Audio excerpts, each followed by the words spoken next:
بسم اللہ الرحمن الرحیم۔ السلام علیکم۔ موسمین شوہر اپنی بیوی کے ساتھ کیسا سلوک کرے، اس حوالے سے اللہ پاک کے آخری نبی محمد عربی صلی اللہ علیہ وآلہ وسلم کی زندگی بحیثیت شوہر ہمارے لیے بہترین نمونہ ہے۔ ایک بہترین اور عظیم شوہر کے لیے جن خصوصیات کا تصور کیا جا سکتا ہے وہ ساری کی ساری خصوصیات ہمارے پیارے آقا صلی اللہ علیہ وآلہ وسلم کی ذات والا صفات میں کامل طور پر موجود تھیں۔ آئیے بحیثیت ایک عظیم اور بہترین شوہر کے آپ کی ازدواجی زندگی کے چند پہلو ملاحظہ کیجیے۔ رہائش گاہوں کی تعمیر۔ ایک شوہر پر بیوی کے حقوق میں سے بنیادی حق یہ ہے کہ وہ اپنی بیوی کے رہنے سہنے، کھانے پینے اور پہننے کا مناسب اہتمام کرے۔ ہمارے پیارے آقا صلی اللہ علیہ وآلہ وسلم جب مدینہ منورہ تشریف لائے تو مسجد نبوی کے ساتھ ہی آپ صلی اللہ علیہ وآلہ وسلم نے ازواج محترمات کے لیے مکان بنوائے۔ اس وقت تک حضرت بی بی سودا اور حضرت عائشہ رضی اللہ تعالی عنہما نکاح میں تھیں، اس لیے دو ہی مکان بنوائے۔ جب دوسری ازواج محترمات آتی گئیں تو دوسرے مکانات بنتے گئے۔ اخراجات کا اہتمام۔ ہمارے پیارے آقا صلی اللہ علیہ وآلہ وسلم توکل کے اعلیٰ ترین مرتبے پر فائز تھے۔ آپ اپنی ذات کے لیے کچھ بچا کر رکھنا پسند نہ فرماتے تھے، مگر اپنے اہل و عیال کے معاملے میں آپ صلی اللہ علیہ وآلہ وسلم کا طرز عمل یہ تھا کہ آپ ان کے لیے سال بھر کا غلہ جمع فرمایا دیتے تھے۔ جیسا کہ امیر المومنین حضرت عمر رضی اللہ تعالیٰ عنہ بیان فرماتے ہیں کہ بنو نذیر کے اموال ان اموال میں سے تھے جو اللہ پاک نے اپنے حبیب صلی اللہ علیہ وآلہ وسلم پر لوٹا دیے تھے۔ مسلمانوں نے انہیں حاصل کرنے کے لیے نہ گھوڑے دوڑائے نہ اونٹ۔ یہ اموال خاص طور پر نبی کریم صلی اللہ علیہ وآلہ وسلم کے تصرف میں تھے۔ آپ صلی اللہ علیہ وآلہ وسلم ان اموال سے ایک سال کا خرچ نکال لیتے تھے اور جو مال باقی بچتا اسے جہاد کی سواریوں اور ہتھیاروں کی تیاری پر خرچ کرتے تھے۔ اپنی بیویوں پر خرچ کرنا اور اسے کھلانا پلانا جہاں شوہر کی ذمہ داری ہے وہاں شوہر کو اس پر اجر و ثواب بھی ملتا ہے۔ حدیث پاک میں ہے تم اللہ پاک کی رضا کے لیے جو بھی خرچ کرو گے اس پر اجر پاؤ گے، یہاں تک کہ جو لقمہ اپنی بیوی کے منہ میں رکھو گے اس میں بھی اجر ہے۔ کوئی شخص اپنی بیوی کو پانی پلائے تو اس میں بھی اجر ہے۔ اپنے اہل و عیال پر خرچ کرنے والے دینار کو حدیث پاک میں اللہ کی راہ میں خرچ کرنے، غلام کو آزادی دلانے کے لیے خرچ کرنے اور مسکین پر خرچ کرنے سے زیادہ اجر و ثواب والا فرمایا گیا ہے۔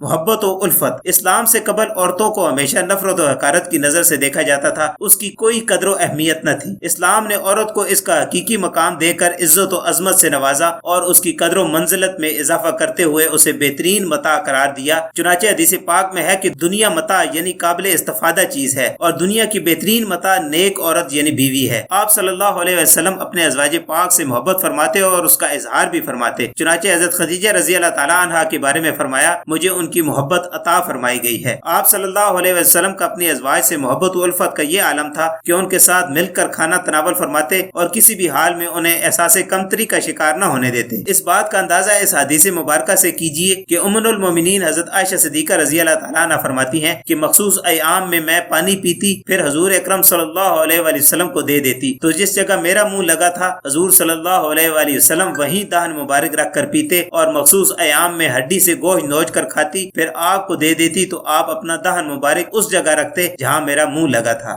بیوی کے ساتھ اچھا برتاؤ کیجیے۔ زمانہ جہالت میں بیویوں پر جو ظلم و ستم کے پہاڑ توڑے جاتے تھے اسے سن کر ہی کلیجہ منہ کو آتا ہے، مگر بدقسمتی سے ہمارے معاشرے کی حالت بھی اس سے کچھ کم نظر نہیں آتی۔ جبری طور پر مہر معاف کروانا، اس کے حقوق ادا نہ کرنا، ذہنی اذیت دینا، ناراض ہو کر عورت کو اس کے ماں باپ کے گھر بٹھا دینا، اپنے گھر میں رکھ کر بات چیت بند کر دینا، دوسروں کے سامنے ڈانٹ ڈپٹ کرنا، مارنا پیٹنا بلکہ قتل تک کر دینا۔ الغرض ظلم و ستم کی وہ کون سی صورت ہے جو ہمارے معاشرے میں نہیں پائی جاتی؟ البتہ جو اسلامی تعلیمات پر صحیح طور پر عمل کرتے ہیں وہ ان نازیبا سرگرمیوں سے محفوظ رہتے ہیں، کیونکہ اسلام نے اس سوچ کی حوصلہ شکنی کی اور بیویوں کے ساتھ اچھا برتاؤ کرنے کا حکم دیا۔ چنانچہ ہمارا رب کریم ارشاد فرماتا ہے اور ان سے اچھا برتاؤ کرو۔ پیارے آقا صلی اللہ علیہ وآلہ وسلم اپنی ازواج محترمات رضی اللہ تعالیٰ عنہن کے ساتھ نہایت اچھا برتاؤ کرتے۔ چنانچہ فرماتے ہیں تم میں سب سے بہتر وہ شخص ہے جو اپنی بیوی کے حق میں بہتر ہو اور میں اپنی بیویوں کے حق میں تم سب سے بہتر ہوں۔ حقوق کی ادائیگی کا تقرر۔ آپ صلی اللہ علیہ وآلہ وسلم کا اپنی ازواج محترمات کے ساتھ حسن سلوک اور اچھائی کا یہ عالم تھا کہ سب کی طرف یکساں توجہ فرماتے اور ان سب کو برابر وقت دیتے۔ چنانچہ حضرت عائشہ صدیقہ رضی اللہ تعالیٰ عنہ سے روایت ہے کہ رسول کریم صلی اللہ علیہ وآلہ وسلم اپنی ازواج کے درمیان باری مقرر فرماتے ہوئے انصاف فرماتے۔ آپ صلی اللہ علیہ وآلہ وسلم کی 9 ازواج محترمات تھیں۔ آپ جب ان میں ایام کی تقسیم فرماتے تو پہلی بیوی کے پاس 9 دن کے بعد پہنچتے تھے، اس لیے ہر رات تمام ازواج محترمات اس زوجہ کے ہاں اکٹھی ہو جاتی تھی جہاں آپ قیام فرما ہوتے تھے۔ قرآن دازی۔ آپ صلی اللہ علیہ وسلم جب سفر کا ارادہ فرماتے تو ازواج کے درمیان قرعہ ڈالتے تھے، پھر ان میں جس کا نام نکل آتا اسے اپنے ساتھ لے جاتے۔ حضرت مفتی احمد یار خان نعیمی رحمۃ اللہ تعالیٰ علیہ فرماتے ہیں کہ اس طرح قرعہ ڈالتے کہ ہر بیوی کا نام کاغذ کی پرچیوں پر لکھ کر ان کی گولیاں بنا کر کسی بچے کے ذریعے ایک گولی اٹھواتے، اس میں جس کا نام نکل آتا اس کو سفر میں لے جاتے۔ قرعہ ڈالنے کی اور بھی کئی صورتیں ہیں مگر یہ زیادہ مورج ہے۔ گھریلو کام میں ہاتھ بٹانا۔ ہمارے پیارے آقا صلی اللہ علیہ وسلم شہنشاہ کون و مکان ہیں، اگر آپ چاہتے تو انتہائی شاہانہ زندگی گزار سکتے تھے اور اپنی ازواج مطہرات کو بھی دنیا کی تمام راحتیں اور آسائشیں فراہم کر سکتے تھے، لیکن آپ صلی اللہ علیہ وآلہ وسلم نے انتہائی سادگی اور عاجزی کے ساتھ زندگی بسر فرمائی۔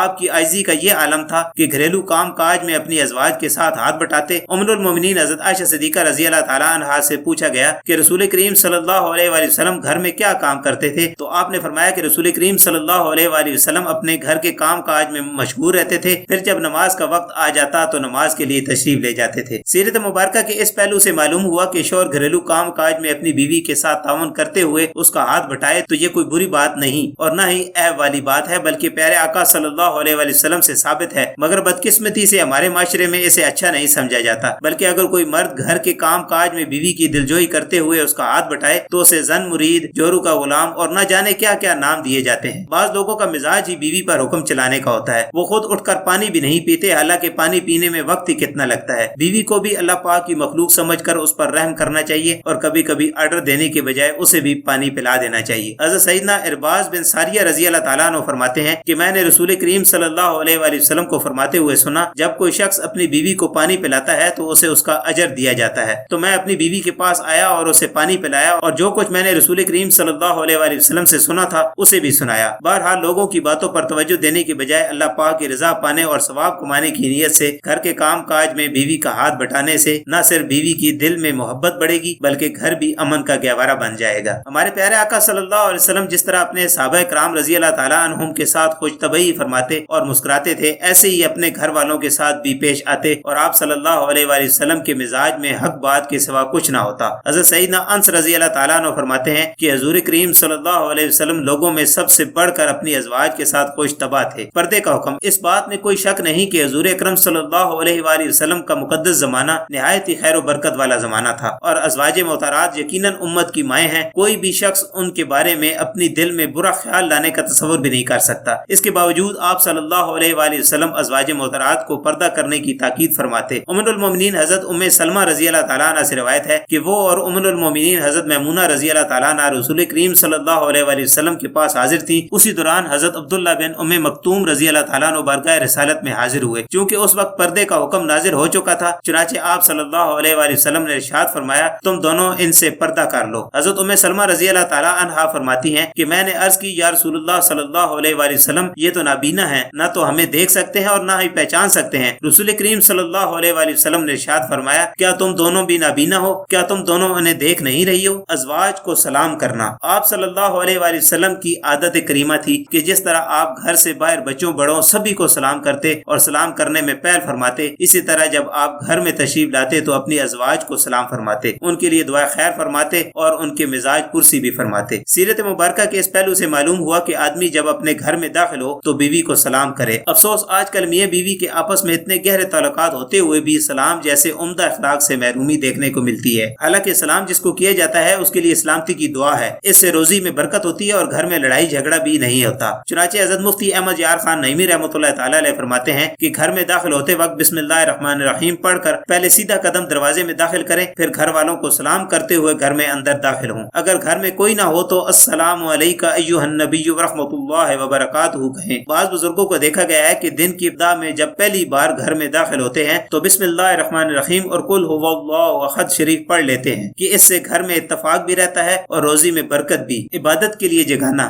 آپ صلی اللہ علیہ وآلہ وسلم ازواج محترمات کی آخرت کی مزید بہتری کے لیے انہیں عبادات کا ذوق و شوق دلاتے اور انہیں راتوں کو عبادت کے لیے جگاتے۔ حضرت ام سلمہ رضی اللہ تعالیٰ عنہ فرماتی ہیں کہ ایک رات آپ صلی اللہ علیہ وآلہ وسلم بیدار ہوئے تو فرمایا سبحان اللہ، یعنی اللہ کی ذات پاک ہے، اس رات میں کیسے کیسے فتنے اتارے گئے اور کیسے کیسے خزانے کھولے گئے، حجرے والیوں کو اٹھاؤ۔ جب رمضان کا آخری عشر آتا تو آپ صلی اللہ علیہ وآلہ وسلم عبادت میں بہت کوشش فرماتے، راتوں کو جاگتے اور اپنے گھر والوں کو جگاتے۔ مشاورت۔ حضور اکرم صلی اللہ علیہ وآلہ وسلم تمام لوگوں میں سب سے زیادہ عقل مند اور صاحب الرائے ہونے کے باوجود اپنی ازواج کی رائے اور مشورے کو اہمیت دیتے اور اسے قبول بھی فرماتے تھے۔ پہلی مرتبہ وحی الہی نازل ہونے کے موقع پر بھی آپ نے ام المومنین حضرت خدیجہ رضی اللہ تعالیٰ عنہا سے مشورہ کیا۔ صلح حدیبیہ کے موقع پر ام المومنین حضرت ام سلمہ رضی اللہ تعالیٰ عنہ کی معاملہ فہمی، حکمت عملی اور بہترین مشورے نے اصلاح کا بڑا کام فراہم کیا کہ اس وقت صحابہ کرام رضی اللہ تعالیٰ عنہم عمرہ کی ادائیگی سے روکے جانے پر رنج و غم میں تھے اور کوئی بھی قربانی کے لیے اپنا احرام کھولنے کے لیے ذہنی طور پر تیار نہیں تھا۔ تو آپ نے بارگاہ رسالت میں یہ رائے دی کہ یا رسول اللہ صلی اللہ علیہ وآلہ وسلم، آپ کسی سے کچھ بھی نہ فرمائیں اور خود اپنی قربانی کر کے اور حلق کروا کر اپنا احرام کھول دیں۔ چنانچہ حضور اکرم صلی اللہ علیہ وآلہ وسلم نے ایسا ہی کیا۔ یہ دیکھ کر سب صحابہ کرام رضی اللہ تعالیٰ عنہم نے بھی اپنی اپنی قربانی کر کے اور ایک دوسرے کا حلق کر کے احرام کھول دیا۔ گھریلو زندگی انسانی زندگی کا وہ نمایاں پہلو ہے جس کے ذریعے ایک انسان کی عملی اور اخلاقی حالت کا صحیح اندازہ لگایا جا سکتا ہے۔ شاید ہی کوئی شخص اس پہلو کے اعتبار سے کامل ہو۔ یہی وجہ ہے کہ عام لوگ اپنی زندگی کے اس پہلو کو راز میں رکھنے کی کوشش کرتے ہیں اور کسی دوسرے کو اس پر مطلع ہونا پسند نہ کرتے۔ صرف نبی آخری زمان شہنشاہ کون و مکان صلی اللہ علیہ وآلہ وسلم کی ذات مبارک ہے کہ جن کی زندگی کا یہ پہلو بھی سب پر آشکار، بے مثل و بے مثال اور لائق تقلید ہے۔ اللہ پاک نبی رحمت صلی اللہ علیہ وآلہ وسلم کی مبارک سیرت کے صدقے ہمیں بھی اپنے اہل و عیال اور بالخصوص اپنی بیویوں اور بیٹیوں کے ساتھ حسن سلوک کرنے کی توفیق عطا فرمائے، آمین۔ آج کی ویڈیو آپ کو پسند آئی ہے تو اس کو لائک کریں اور دوسروں کے ساتھ شیئر کریں اور ایسی ویڈیوز کے لیے ہمارے چینل کو سبسکرائب کریں۔ ملتے ہیں نیکسٹ ویڈیو میں، تب تک کے لیے اپنا اور اپنے ارد گرد کے لوگوں کا بہت سارا خیال رکھیں۔ اللہ حافظ۔